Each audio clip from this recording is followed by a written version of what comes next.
Kemudian selain memeriksa perutnya, kita ada juga periksa kontraksi. Ya, sama ya di ANC. Periksa kontraksi enggak? Enggak. Untuk pemeriksaan fisik ibu hamil? Enggak ada. Oke, jadi poin kedua di skala 1, harusnya rekamnya nggak ada situ, YouTube yang rekam saya. Kamu aja dulu. Ya, selesai lewat cepat, tapi nggak periksa DJJ bayi janinnya. Ya, DJJ selesai, baru periksa kontraksi. Ya, periksa kontraksi gimana udah kita belajar. Oke, setelah periksa kontraksi, yang ketiga, ya, jadi yang pertama itu ANC, kemudian langsung kontraksi. Yang ketiga adalah pemeriksaan dalam. Ya, vaginal touch. Ada yang bilang PT, ada yang bilang PD. Itu sama. Pemeriksaan dalam. Apa sih pemeriksaan dalam? Ya, jadi kita masuk ke dalam vagina ibunya yang bertujuan untuk mengetahui sejauh mana pembukaan serviknya. Gitu ya. Di sini ada yang ibunya bidan, kakaknya, saudaranya nggak ada. Oke. Di sini sudah ibu buatkan sesuai dengan narasinya. Jadi kalau memang dibaca pasti akan paham, ya. Lakukan vulva hygiene ada di sini. Kemudian menjelaskan untuk hasil pembukaannya, ya. Biasanya kalau tiap tahun kakak-kakaknya itu hafal per poin-poinnya. Jadi ketika pemeriksaan dalam pertama, namanya kalau di skala 1 ya, itu kan pembukaannya belum lengkap. Ya, pembukaannya belum lengkap, itu untuk sebagai analogi saja, maksudnya ketika ibu datang ya ke UGD atau ke rumah bersalin belum langsung bukaan lengkap gitu ya. Jadi makanya saya buatkan narasinya di sini, ceritanya kita 2 kali VT atau 2 kali PD. Jadi di skala 1 pemeriksaan dalam pertama boleh pembukaannya 5, boleh 6 atau berapa terserah kalian. Ya, biasanya tanda-tandanya ada di poin 12 ya, nomor 12. Ya, porsio tipis lunak, kemudian pembukaannya 5, ini hasil dari pemeriksaan dalam yang pertama. Kalau kemarin memahami PowerPoint yang sudah ibu kasih, ya itu hampir sama isinya dengan di sini. Hanya saja ini bunyinya adalah syair persalinan, jadi ibu jabarkan dengan langsung kalian ada komunikasinya gitu. Jadi ketika tindakannya ini, jawabannya ini, ya. Jadi yang strip atau checklist itu adalah hasil dari pemeriksaannya yang bisa disebutkan. Jadi jangan bingung ketika PT, nanti ibu respon waktu UTEK apa hasilnya PT di skala 1 apa ya, jangan bingung karena di sini sudah ada. Gitu ya. Mau kalian bilang pembukaannya 7 Bu, ya. Bisa nanti saat UTEK ibu nggak selalu satu mahasiswa skala 1 sampai skala 4 enggak, ibu udah pernah bilang ya. Jadi contoh si Rini, yuk ibu datang dengan keluhan kelas berarti kan skala 1 dulu ya, skala 1. Kalau memang ternyata dia lancar gitu ya, pemeriksaan leopardnya lancar sampai dengan vulva hygiene, kemudian pemeriksaan dalam oke, semuanya oke, langsung ibu yuk skala 2 kan kita pertolongan persalinan poinnya kan di skala 2. Atau mungkin di skala 1-nya bingung. Nanti ibu tanya, kalau memang udah parah banget ya, nggak hafal gitu isinya SOP, ibu nggak hafal, belajarnya skala 2 aja gitu. Atau mungkin skala 3 nanti yang cuma ngeluarin plasenta dikit. Ya udah, hafalnya skala berapa? Skala 2. Bukan berarti nanti kalian hafalinnya skala 2 semua, enggak ya. Jadi kalau skala 2 sudah tahu prosesnya, ternyata hafal, khatam, nggak akan ibu suruh lanjut ke skala 3. Jadi oke, stop. Apa yang perlu dilihat? Cuma gitu aja poin-poinnya. Ya, jadi jangan takut. Biasanya mahasiswa, aduh, pertolongan persalinan banyak, skala 1, 2, 3, 4. Ya, di skala 1 ada sendiri tahapannya, skala 2 belum lagi banyak, skala 3, skala 4 observasi. Biasanya mahasiswa udah males duluan sama materi tas 1. Tapi makanya ibu modifikasi ketika ujian praktik sambil melihat kemampuan kalian gitu ya. Memang poinnya ya di skala 2, nanti akan banyak di skala 2. Ada yang kalau memang udah bebel ya bahasanya, susah, hafalnya susah, malah ibu suruh skala 2 apa nggak bisa lagi langsung lanjut skala 3. Bayi baru lahir yang dinilai apa? Nggak bisa belajar sama temennya gitu ya. Jadi kalau memang zong, nggak hafal sama sekali, jangan praktik dulu, gantian temennya belajar sama temennya yang bisa gitu. Oke ya. Kemudian di skala 2 kita langsung ke alatnya aja ya. Yang jadi pasien siapa? yang pakai legging yang di pasien.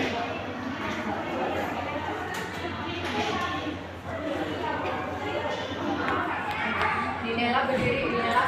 Ini tanggung jawabnya ini siapa 2 orang yang memang sebagai orang dipercaya di kelas kan biasanya ada ya, mana-mana orang yang rajin. Nanti si teman yang sudah kalian percayai ngajarin. Nah, saat Dinela sama Dea ngajarin kalian, Dinela sama Dea harus lapor ke ibu. Jadi ketika ngajarin buat Eli atau pohon, gunting tali pusat.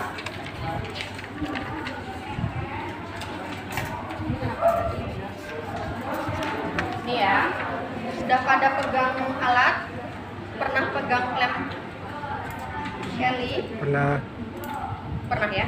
Bedanya apa nih? Ini klem tali pusat sama klem arteri.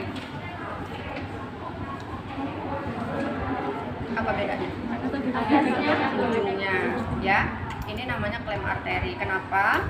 Jadi gunanya ini untuk kalau kita ngeklem gitu ya, menekan arteri kan pembuluh darah. Jadi ditekan supaya tidak perdarahan, atau ketika kita bersihin luka gangkreng ada namanya ya pada kasus diabetes mellitus, ini bisa digunakan. Beda dengan klem tali pusat. Ini klem tali pusat nggak ada tajam-tajamnya, oke, ujungnya digunakan untuk menjepit tali pusat ya. Ngeklem itu berarti supaya tidak terjadi perdarahan, jadi diklem. 2 banyak benar klemnya. Oke, kemudian gunting tali pusat. Gunting tali pusat yang mana?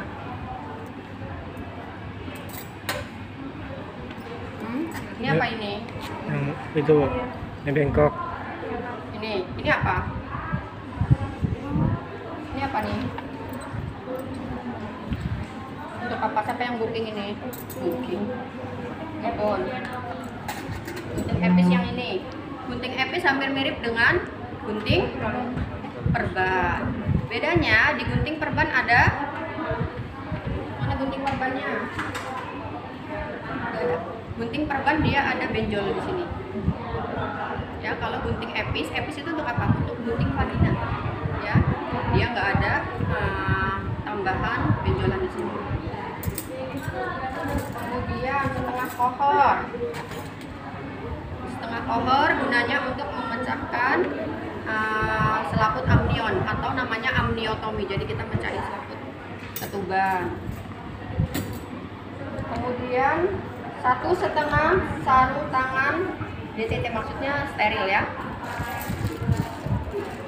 Nanti saat tes, ini kan yang steril. Nanti direkam susunan yang ada di sini. Jadi ketika pas menolong persalinan nggak bingung. Itu mana ya yang masuk di bak instrumen steril, mana yang enggak, gitu ya. 1,5 berarti ada berapa? 3. Lihat ini kayak ini aja ya. Ini kurang panjang, itu kayak mau bersih-bersih. Ini kan bersih. Oke, kita ceritanya steril. Ya. 1,5 berarti 3. Besok waktu tes gitu juga. Ya. Prinsipnya harus steril, walaupun pura-pura ininya si handscoon-nya. Berarti handscoon-nya masuk di bak instrumen ya Bu? Yes.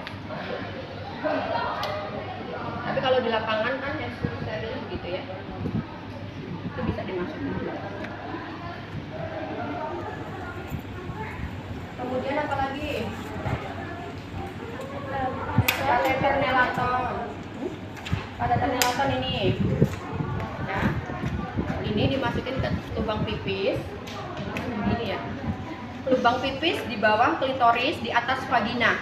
Jadi udah pernah masang kateter kan, praktikum semester 2. Jangan sampai nanti pas praktek rumah sakit, kalian mau praktek rumah sakit kan? Saya yang ngurusin nanti rumah sakitnya belum tahu. Jadi dia pasang kateter deh, pasiennya cewek, nggak mungkin Yusuf yang pasang, ya gadis. Jadi jangan sampai masuknya ke vagina, oke? Ini nelaton kateter untuk pengosongan kandung kemih. Kemudian kateter nelaton gunting epis sudah.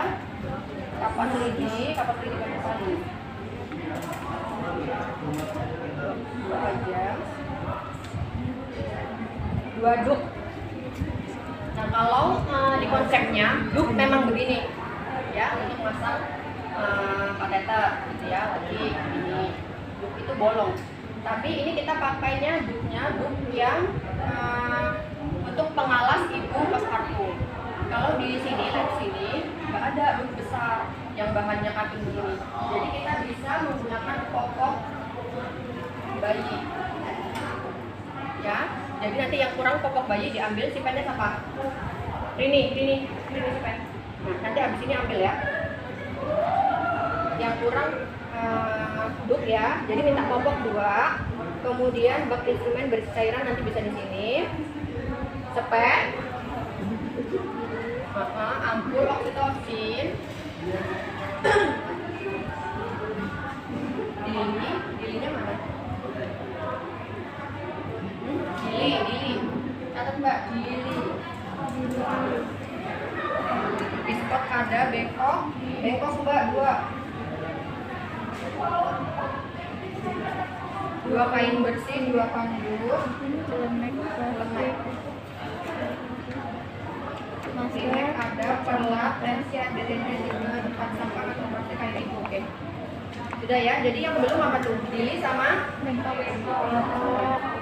Ambil pokoknya ya. Ini ceritanya pokoknya, kamu ambil pokok. Oke, nanti kita susun ini yang ada di bak instrumen.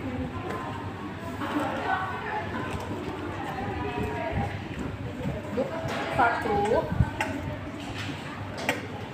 kemudian gunting tali pusat, ini bisa jadi 1. Setelah itu,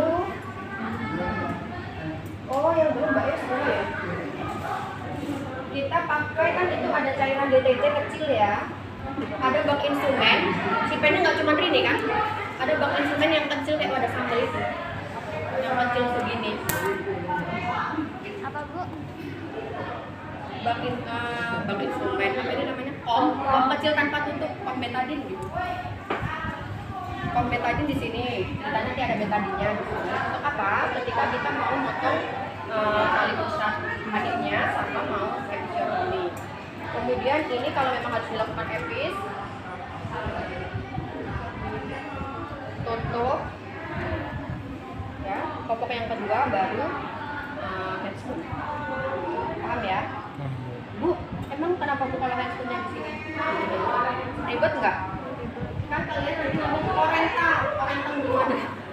Korentang. Pasien sambil dibaca. Pasien datang dengan keluhan mulas-mulas, bla dan lain-lain ya. Biasanya kalau dengan ibu yang mau bersalin, sini mas. Bisa acting ya. Acting ibu hamil.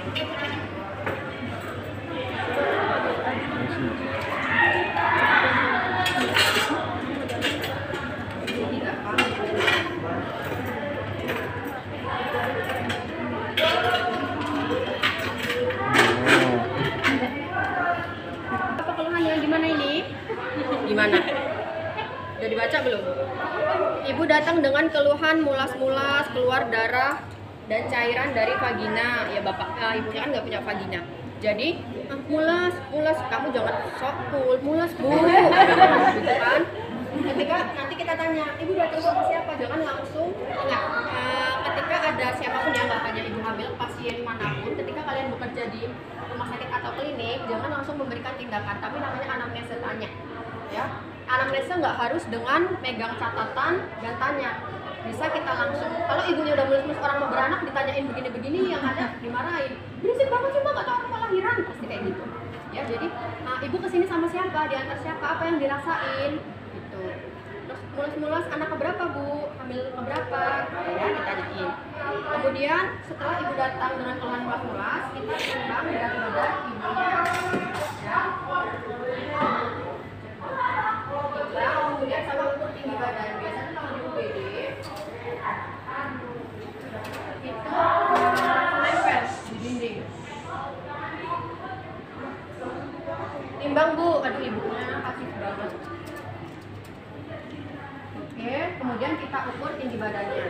Bu, apakah besok kalau ujian praktik pasien kita harus begini semuanya? Kalau tidak dipraktikkan paling tidak disampaikan ke saya gitu ya. Pasien datang dengan keluhan bla bla bla, kemudian kita anamnesa, kita ukur tinggi badan dan berat badan, kemudian anjurkan pasien untuk berbaring. Sebelum berbaring apa? Ganti baju dulu nggak? Ya. Oh, mulus-mulus ya, Bu. Ini anak keberapa, Bu? Anak kedua, anak pertama lahirannya normal atau sehat? Normal, oke. Kita ganti baju dulu, Ibu mau pipis nggak? Kan itu tanya anjurkan berkemih. Usahakan komunikasinya jangan Bu, berkemih dulu gitu ya. Pakai kalimat yang komunikatif. Jadi kalau memang mau Ibu kebetulan pipis enggak? Iya, terus yaudah sambil ganti baju kalian pipis gitu ya. Saya lebih mengapresiasi mahasiswa yang komunikatif ke pasien menggunakan bahasa sehari, nggak sopan. Bu, nggak kebelet pipis, ya harus pipis dulu loh Bu kalau mau diperiksa biar enak perutnya, nggak begitu ya. Tidak pakai bahasa formal, jadi apakah Ibu ingin berkemih? Kalau tidak silahkan berbaring. Ya takut. Coba kalian diposisikan sebagai janganlah hamil mau minta pertolongan persalinan, kita yang nggak hamil aja gitu kan takut.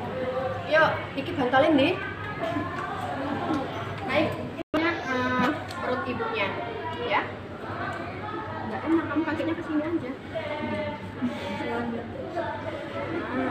Yes. Ya, kemudian mana Mbak tadi? Oh, saya bilangnya popok ya, benar ya popok. Bedong maksudnya dong. Dia mau? Bedong saya. Siapa yang ngambilin? Yoga. Enggak sendiri Bu, ada. Nggak ada tak bengkok yang gede, bengkok paling besar. Kemudian apa tadi sampai mana? Anjurkan ibu untuk berbaring, ya. Nah di situ kan ada TTP, ya. Periksa tensi segala macam. Boleh dilakukan Bu di tensi dulu, ya. Boleh disampaikan ke penguji ke saya. Belum tahu besok UTEP-nya bagaimana sistemnya dengan Bu Rizka dan Bu Sur. Dicek semuanya dapat prasat atau saya fokus per prasat. Paling tidak disampaikan tahapannya ya. Kemudian anjurkan ibu berbaring, melakukan TTP, apa aja TTP disebutkan. Selanjutnya memeriksa leopard.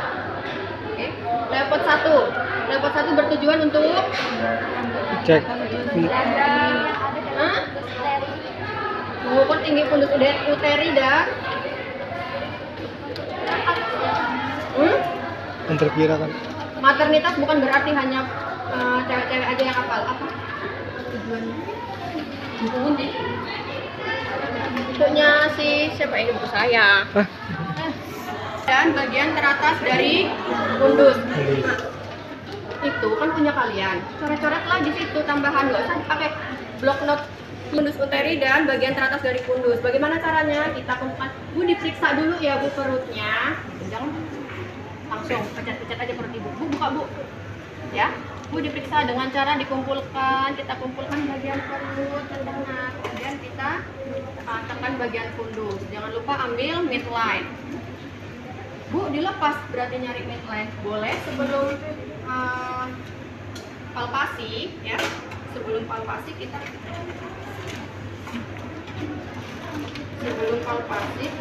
kantongin midline-nya. Kemudian diukur berapa TFU-nya. Setelah diukur TFU-nya berapa, baru kita meraba bagian teratas dari janin ya. Bu, maksudnya bagian teratas boleh. Bagian teratas janin, boleh bilang bagian teratas dari perut ibu. Oke, dengan cara tadi udah begini ya, sampai dengan sifisis diukur. Kemudian kita pegang. Kita kalau mau meraba bagian tubuhnya, merem, mau tahu itu bagian tubuh bagian mana, kalau pakai ini kerasa nggak? Lebih sensitif ini atau ini? Atau perifer? Apa bisa ngecek nadi temennya pakai ini? Oh ini aja. Ya, lebih sensitif bagian jari. Kemudian tadinya tangannya begini, kita rubah, kita raba. Oke. Normalnya kalau pada ibu yang sudah masuk di kala 2 ya, kala 1 ke kala 2 maksudnya mau bersalin, kalau Bu Sur kan ngajarin nggak ketika kehamilannya atau kepalanya belum turun, kala 4 nggak dilanjutin.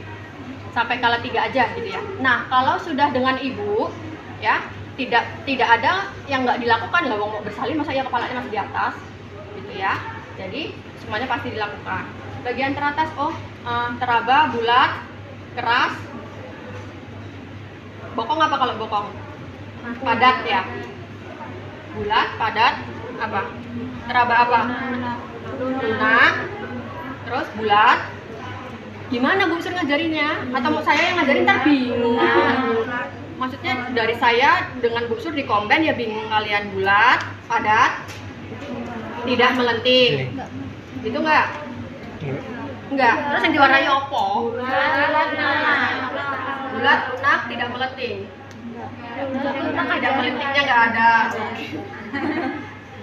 Kemudian kalau kepala bulat, keras. Ya, bulat, lunak. Apakah kalian bisa membedakan lemak perut ibu dengan lunak-lunak bokong? Atau bisa membedakan lunak-lunak bokong dengan kepala bayi? Kalau kepala jelas ya, keras. Ayo. Kenapa ada melenting? Saya tidak menyalahkan Bu Sur, enggak. Makanya ada perbedaannya melenting tidak melenting sama-sama bulat, memang keras. Kalian kalau nanti ketemu ibu hamil, nanti ada saudaranya atau tetangganya lagi hamil, coba ceritanya leopard. Coba jalan tak periksa, saya sering pulang kampung ada yang hamil main ke rumah, saya suruh tidur periksa gitu ya. Dan bedain ketika kehamilan 37 minggu kan sudah besar ya, sama yang sudah masuk ke 40 minggu akan ada perbedaan. Kalau memang dia sungsang, jelas anak saya dulu sungsang, jadi kepala itu lemak perutnya tebal, bisa saya pegang sendiri. Kepalanya di sini, di bagian pas bawah dekat lambung, jadi makan banyak nggak bisa. Kepala keluar anak saya kepalanya peyang karena kepalanya di atas, saya miringnya ke kiri terus gitu ya. Cuman kan kalau kepala bayi bisa masih bisa teksturnya bisa kita arahkan menjadi bulat lagi. Nah, kalau bokong bedain, iya kalau ibunya kulit lemaknya tipis gitu ya perutnya. Kalau tebel, ini bokong apa perut ibu ya. Jadi makanya ditambahkan melenting dan tidak melenting. Ketika waktu dipegang sampai dalam nggak dapet ya, kemudian antara mau memilih kepala atau bokong sulit, kalau kepala jelas keras, kalian lebih fokuskan ke yang negatifnya aja dulu. Biasanya kan kalau dengan usia masih kecil ya, kan masih muter ya, usia 17 minggu sampai dengan 35 minggu, kadang bokong bisa di sini muter. Apalagi kalau tali pusatnya panjang, itu masih wajar ya. Kalau normalnya kan bokong di atas gitu. Tapi kalau memang kalian teraba udah yakin ini kepala melenting, keras, bulat, sampaikan saja ke ibunya. Ya, memang ada kasus-kasus yang sungsang dengan persalinan fisiologis normal ada. Oke. Dan iya Bu, bokong. Selanjutnya leopard kedua. Leopard kedua bertujuan untuk mengetahui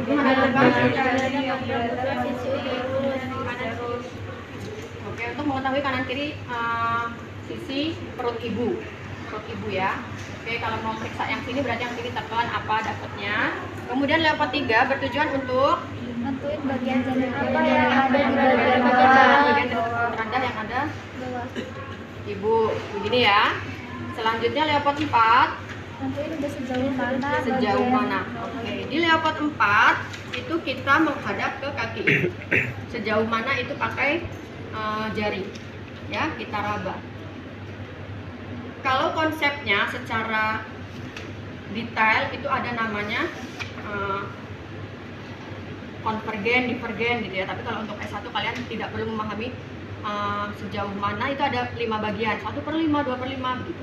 Tapi kalian cukup, iya kepalanya sudah masuk ke PAP. Apa PAP? PAP apa PAP? Pintu atas panggul atau rongga panggul. Oke, sudah masuk. Selanjutnya apa yang dilakukan? Menghitung DJJ. Kan ini linek ya. Kalau di klinik pakainya Doppler. Kalau Doppler ya?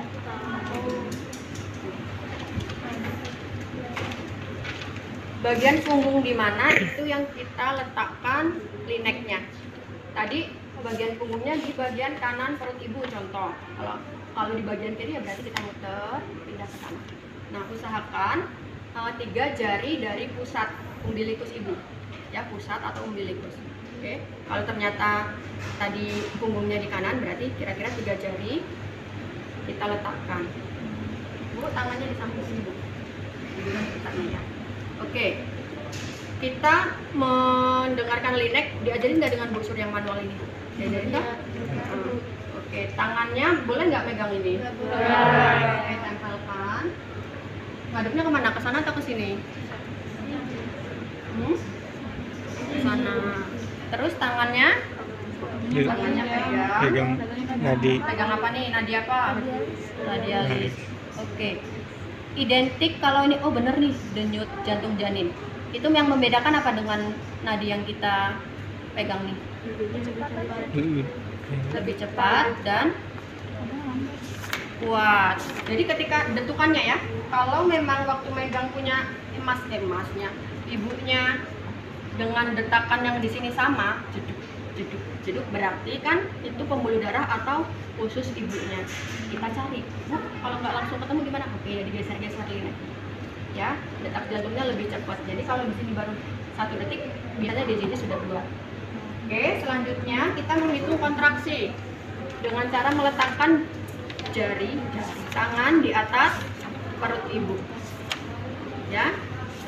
Oke, untuk menentukan kontraksi pada kala 1 di PPT saya ada, di situ juga ada. Ya. Kalian fokus ke narasinya ya, jangan yang di dalam instrumen, karena apa semua saya pindahkan tuh, enggak toh?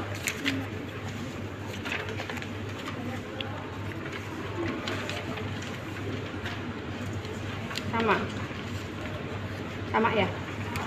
Oke, boleh. Kemudian letakkan bayi, letakkan bayi toh.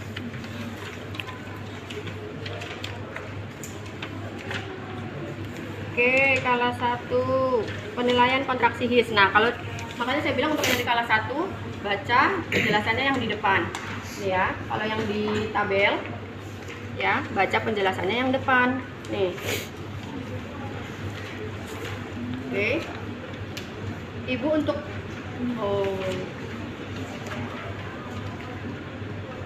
Nih, lakukan penilaian terhadap kontraksi poin 8 ya.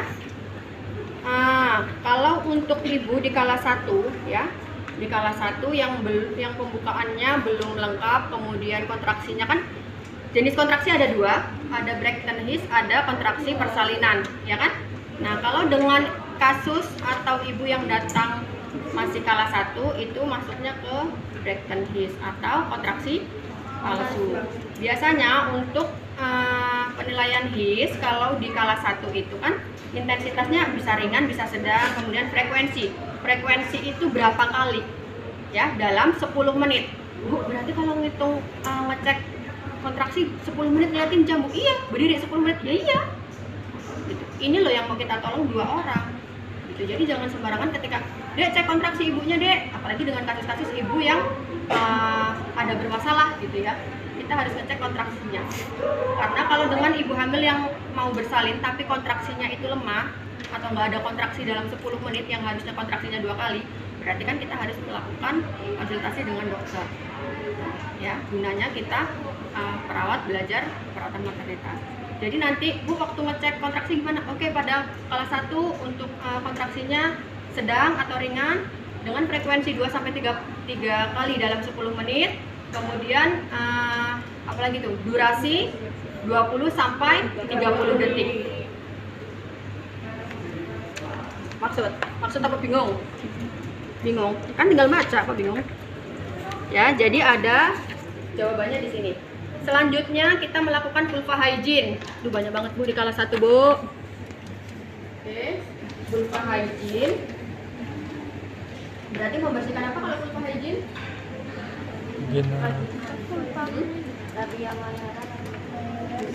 Pakai ini. Kapas sublimat nggak segede ini pemborosan. Pernah nggak ngelihat kapas? Nanti kalian buatnya kecil-kecil karena kita butuh 2 kali untuk vulva hygiene di praktikum ini ya. Jadi yang pertama itu pakai 1, 2, 3, 4, 5, 6, 7. Berapa kapas tuh? Suruh nyiapin berapa kapas? 7 apa 9?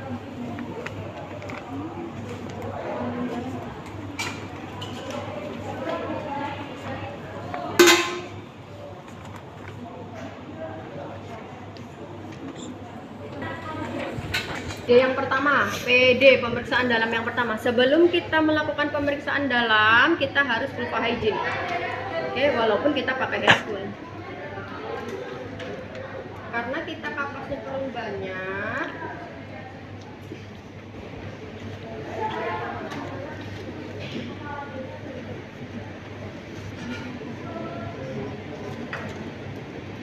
jadi nanti disiapkan, ibu nggak mau ketika UTEK atau nanti disampaikan ke temannya yang mau ujian sama saya, yang mau praktikum sama saya kelas B dan C, buat kapas sublimatnya dulu. Begini ya, Bu, cepat Bu, ini kependekan ya, nggak bakal cukup ini 7 tambah 5 berapa ya, begini. Oke.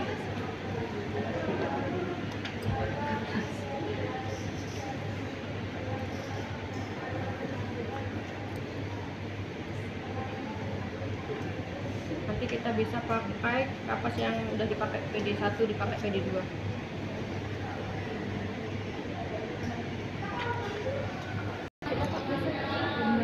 Ya.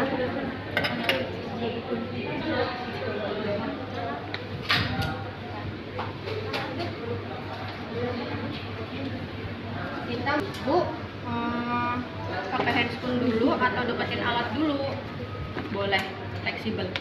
Dekatkan alat, berarti apa yang dideketin? Kapas dengan bengkok.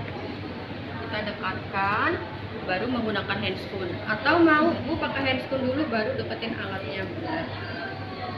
Oke, pakai handscoonnya bersih, vulva hygiene. Kalau pemeriksaan dalam, bersih apa steril? Steril. Oke, ini kan bersih ya, boleh ya pegang ini ya, dibuka. Oke, kemudian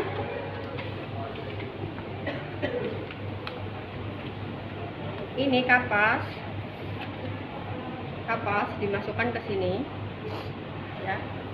Kalau dalam konsep di APN, asuhan persalinan normal, itu ada beberapa sumber yang menggunakan handscoonnya cuma 1 ya, jadi di kanan aja, yang ini nggak pakai handscoon. Makanya dimodifikasi pakai kapas sublimat, gunanya untuk kita membuka labianya kan. Yuk coba ya, kita buka labia ibunya. Kalau labia sendiri mah ya nggak apa-apa cebok.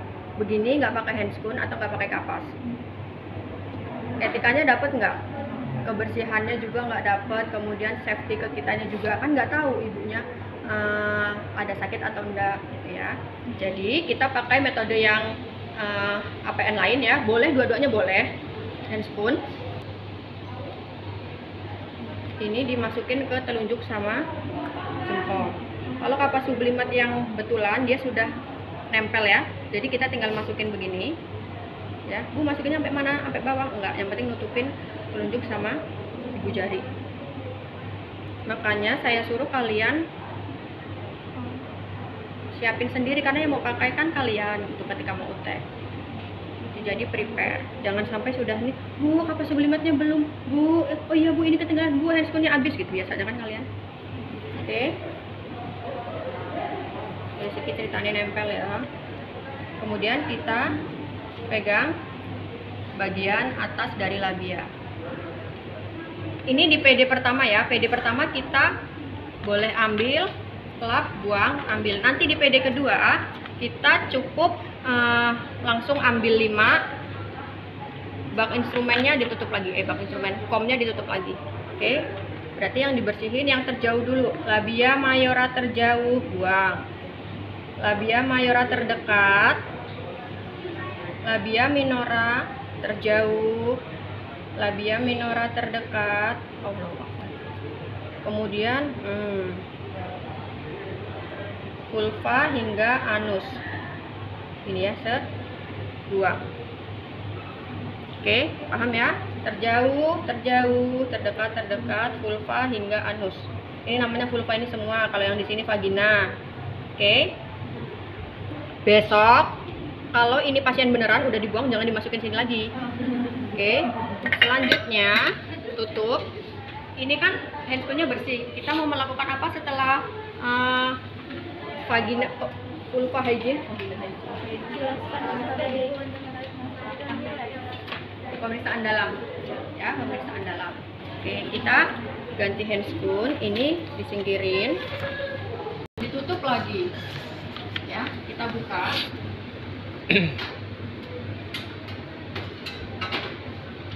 Kemudian ambil orentannya,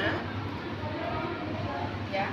Kalau memang bisa begini, tangan kiri pegang tutup, tangan kiri pegang tutup, tangan kanan ambil orentang, ambil sarung tangan, tutup lagi.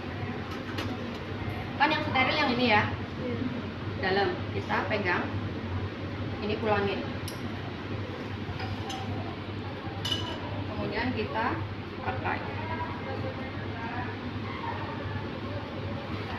Oke, steril. Kemudian Bu, tarik nafas dalam ya Bu, mau diperiksa bukaan berapa. Jangan bilang Bu, tarik nafas dalam ya Bu, mau ditusuk. Atau Bu, tangan saya mau masuk, langsung ya bener, tangan kita yang mau masuk. Ibunya udah anak kedua ini udah tahu lah, harus diperiksa, ya, harus ditusuk bukaannya, biasanya mereka gitu. Ya, Bu, tarik nafas dalam ya Bu, mau diperiksa dulu bukaan berapa. Oke. Yang pertama adalah jari tengah. Jangan langsung 5 jari ini masuk. Yuk dibaca. Jari tengah dan jari telunjuk masuk. Terus masukkan jari tengah terlebih dahulu. kemudian diikuti dengan jari telunjuk. Nah, ini si jempol gunanya untuk menahan. Jadi supaya kita nggak masuknya dalam-dalam. Maksud. Jadi begini. Nah, ini jempolnya untuk nahan di bagian paha ibu, paha dalam ibu. Ya, jadi gini. Bu, apakah PD atau VT, vaginal touch, pemeriksaan dalam itu tangannya begini enggak? Makanya si jempol ini gunanya untuk menahan kita bisa di area luar vulva. Jadi kita mau tahu pembukaan berapa. Apa sih Bu yang dirabak, rasanya apa Bu? Pernah teman saya cowok disuruh vaginal touch di rumah sakit Abdul Muluk. Nanti kalau kalian kebagiannya di Abdul Muluk udah pasti mau cewek mau cowok ngerasain nolong persalinan. Ya, karena pasiennya banyak. Jadi apa deh hasilnya? Anget. Cuman bilang gitu aja. Ada nih pasiennya hidup. Maksudnya malah ngomong anget di depannya pasien gitu. Maksudnya nggak bukaan berapa, kan nggak ngerti. Orang belajarnya pakai pantong, ya udah anget aja tangannya di dalam, ya bener. Ya, terus ya aku nggak ngerti bukaan 4 itu gimana. Nah, mana D3 S1. Makanya ada namanya 1/5, 2/5 itu supaya tahu pembukaannya berapa. Ada juga pakai dengan ukuran tulang pelvis, hot namanya. Oke, di situ kan ada hasilnya ya. Kalau pada pembukaan 5 itu sejajar dengan hot 2. Ya enggak? Iya. Oke. Ya. Kepala bayi berada. Ini Bu, sebenarnya kita pemeriksaan dalam itu meriksa apa? Meriksa bukaan serviks benar sama ngeraba bayi. Nah, saya analogikan untuk Bu, ini kok bisa tahu Bu ketubannya utuh, terus porsio ki apa? Porsio. Jadi kan ini pala bayi. Saya bilang rahim itu balon. Ya, uterus itu balon. Begini. Nah, si bayi kan sama air ketuban. Air ketubannya saya anggap air. Ya. Nah, dia masih utuh selaputnya. Porsionya masih teraba. Jadi kalau balon yang masih bagus baru kalian isi air sampai besar, kalian masih bisa ngeraba toh itu kulit balon kayak gini ya, hampir mirip ya. Masih kerasa. Nah, itu hampir mirip dengan porsio rahim. Nah, kenapa Bu kok pada pembukaan yang masih masuk di kelas 1 porsionya masih bisa keraba? Ya itu tadi, kita masih bisa ngerasain batasan antara kepala bayinya dengan si rahimnya. Kita masih bisa megang, nggak langsung megang rambut. Maksud ya? Jadi hampir mirip. Jangan kalian pikir di dalam perut kalian itu ada balon, enggak. Tapi analoginya seperti itu. Kalian bisa meraba, oh kayak ada batasan, kemudian ada air, terus agak ditekan keras ternyata kepala. Nah, porsinya masih teraba, tipis dan lunak, ada empuk-empuknya air. Kemudian pembukaannya 5 cm. Nah, ini waktu tangan di dalam sambil nyebutin. Kan tangannya di fundus yang kiri. Oke, VT. Apa hasilnya kalau saya tanya gitu? Oke, porsio tipis lunak, pembukaan 5 cm, ketuban utuh. Ya. Ada juga pasien yang ketubannya sudah pecah, ada. Kenapa kita harus kontrol ketuban? Karena kalau ternyata bukaannya belum lengkap, ketubannya sudah pecah, resiko apa? Infeksi bayinya. Apalagi ketubannya udah pecah, ibunya nggak bukaan lengkap, udah nggak ada air tuh di dalam, ya harus diindikasikan untuk tindakan atau konsultasi ke SPOG. Ya, apa aja tuh? Porsio tipis lunak, pembukaan 5 cm, ketuban positif, ya, kepala bayi berada di HOT 2 sejajar dengan HOT 1, setinggi bagian atas simfisis, setinggi bagian bawah simfisis. Kemudian presentasi kepala ubun-ubun kecil kiri bawah atau kanan depan atau kiri depan, terserah kalian mau nyebutin apa. Nah, ini kalian nyebutin itu sampai dengan presentasi kepala jarinya masih di dalam, ya. Jadi nanti waktu UTEK yang dilakukan pemeriksaan dalam yang pertama dengan hasil pembukaan lengkap, pembukaan 5 cm. Bu, haruskah berurutan? Enggak, pembukaan dulu yang disebutin ya boleh, ya. Pembukaan 5 cm atau pembukaan 7 cm, porsio tipis lunak, ya. Kepala berada di HOT 2 sejajar dengan HOT 1, setinggi bagian bawah simfisis, teraba kepala, ubun-ubun kiri depan, atau maksud nggak ubun-ubun kiri depan, jadi kerasa habis rambut sini, bagian depan, atau mungkin rambut semua terabanya, berarti kan kepala belakang, dedeknya ngadep sana, gitu ya. Terserah mau ngomong ubun-ubun kiri depan, ubun-ubun kanan depan boleh, cabut.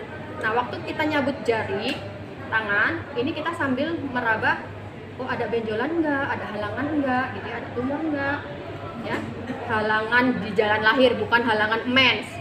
Halangan, oke, tidak ada keluar, tidak ada tumor, apa tuh, jalan lahir tidak ada halangan, ya, adanya darah dan lendir. Kemudian ini kita buang, ya. Apa yang kita lakuin ini baru kala 1, ya, sampaikan ke pasiennya. Bu, bukaannya masih 5, ya, yang bingung. Ibu bukannya masih 5, ibu boleh makan dulu, ibu boleh jalan-jalan. Kalau nanti sakit pinggangnya atau perutnya, kemudian dibawa jalan berkurang, ibu bisa jalan didampingi suami, kalau memang ada suaminya atau ibunya, siapapun keluarga yang mendampingi. Kemudian kita ajarkan teknik mengejan, di situ ada ya, ajarkan teknik mengejan. Bu, sekarang jangan izin dulu, masih pembukaan 5. Nanti ketika pembukaannya sudah lengkap, saya ajarkan ya teknik mengejan supaya ibu nggak capek. Gunanya itu, biasanya tuh pasien nggak ada kontraksi tapi dia ngejen aja, ya. Bahayanya apa kalau kita mengejan berlebihan? Pasien mengejan berlebihan akan terjadi perdarahan atau pembuluh darahnya robek di bagian vagina, karena di bagian sini banyak sekali pembuluh darah yang kecil, jadi rentan untuk robek. Nah, Bu, kenapa dia ngejen-ngejen? Pas saya memang sesar ya, tapi saya sering ketemu pasien dan membuktikan konsep dengan nyatanya gitu di klinik. Jadi mereka itu berasanya udah perutnya sakit semuanya, kemudian kayak rasa mau pup. Jadi ngejen itu kayak mau ngeluarin pupuk gitu. Nah, jadi Bu, nanti ketika sudah pembukaan lengkap saya ajarin ya. Kan ini masih enak, kalau nanti pembukaannya udah lengkap, udah sakit, kita ngajarin, Bu, ayo Bu, kakinya ditekuk Bu, tangannya memegang paha, dagunya menempel di dada, matanya melihat ke perut ya Bu. Nggak bakal nyampe, kalian udah disminor gitu ya, sama ibunya diajarin apa segala macam, udah nggak bakal masuk ya. Makanya ini masih kontraksinya di laktibul, kita ajarin, Bu, nanti kalau pas kita mau mulai lahiran atau bukaannya udah lengkap, ibu bisa tekuk kakinya, tangannya merangkul paha ya Bu, hingga siku, tapi pantatnya nggak diangkat. Bisa kebayang ya, gini loh Bu, tekuk. Oke, tekuk dua-duanya. Kemudian tangannya merangkul hingga siku, kamu nggak mau rebahan ya, hingga siku gini ya, jangan pegangan juga, ini loh perutnya gede. Ya. Kemudian dagunya nempel ke dada ya Bu, ini kan tiduran ya harusnya. Kemudian matanya melihat ke perut, jangan merem. Nanti kalau ada kontraksi, ibu baru ngejen. Oke? Kalau saya suruh ngejen, ibu baru ngejen ya Bu, begitu. Ya, paham Bu, paham. Oke, tinggal. Salah 1.